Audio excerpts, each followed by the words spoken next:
हस्तरेखा देखने का तरीका। बस हथेली की इन रेखाओं और पर्वतों का रखें ध्यान। हस्तरेखा विज्ञान से किसी व्यक्ति के भविष्य को देखा जा सकता है। ज्योतिष की इस विधा को सीखना आसान है। बस हमें हथेली पर बनने वाली रेखाओं की जानकारी और उभरे हुए पर्वतों के बारे में मालूम होना चाहिए। हथेली देखते समय आपको सबसे पहले अंगुलियों, अंगूठे और उसकी हथेली की बनावट को देखना चाहिए।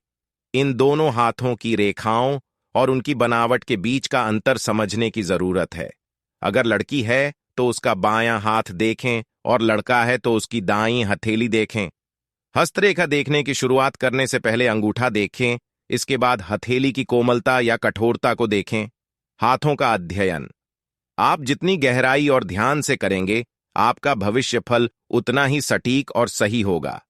रेखाएं जो हमारे हाथ में दिखाई देती हैं, उनका हमारे भविष्य से गहरा संबंध होता है।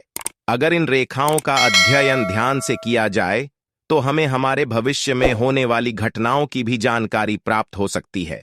वैसे तो हमारे हाथों की सभी रेखाओं को अलग अलग महत्व दिया गया है। किसी व्यक्ति के पूरे जीवन काल में उसे कितना मान सम्मान और पैसा मिलेगा, इन सब की भी जानकारी रेखाओं के अध्ययन से मालूम की जाती है। लेकिन इसके लिए हमें हथेली की रेखाओं का ज्ञान होना आवश्यक है।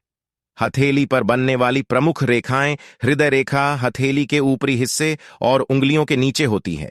यह छोटी उंगली से शुरू होती है और तर्जनी उंगली की तरफ बढ़ती है। मस्तिष्क रेखा की शुरुआत तर्जनी उंगली के नीचे से होती है, जो बाहर के किनारे की ओर बढ़ती जाती है। जीवन रेखा अंगूठे और तर्जनी के बीच से निकलती है और कलाई की तरफ यानी मणिबंध तक बढ़ती है। हथेली के नीचे का स्थान, जिसे हम मणिबंध कहते हैं, वहां से निकलकर जो रेखा मध्यमा उंगली के पास जाती है, वह भाग्य रेखा कहलाती है।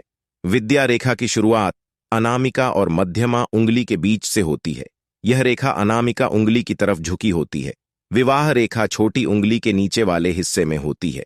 हथेली पर बनने वाले पर्वत गुरु पर्वत तर्जनी के नीचे वाले हिस्से को कहते हैं। शनि पर्वत मध्यमा के नीचे स्थित होता है। अनामिका के नीचे स्थित पर्वत को सूर्य पर्वत कहते हैं। कनिष्ठा के नीचे वाले पर्वत को बुध पर्वत कहते हैं। अंगूठे के नीचे बना पर्वत शुक्र पर्वत कहलाता है। हथेली की रेखाओं और पर्वतों को इस तरह समझिए, अगर किसी व्यक्ति की हथेली पर रेखाएं अधिक कटी फटी हैं तो यह उसके लिए अशुभ संकेत नहीं है, जबकि स्पष्ट रेखाएं शुभता को दर्शाती हैं।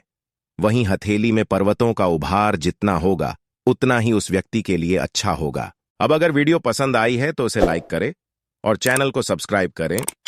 बेल आइकॉन को जरूर प्रेस करें, जिससे आपको नया वीडियो का नोटिफिकेशन मिल सके। धन्यवाद।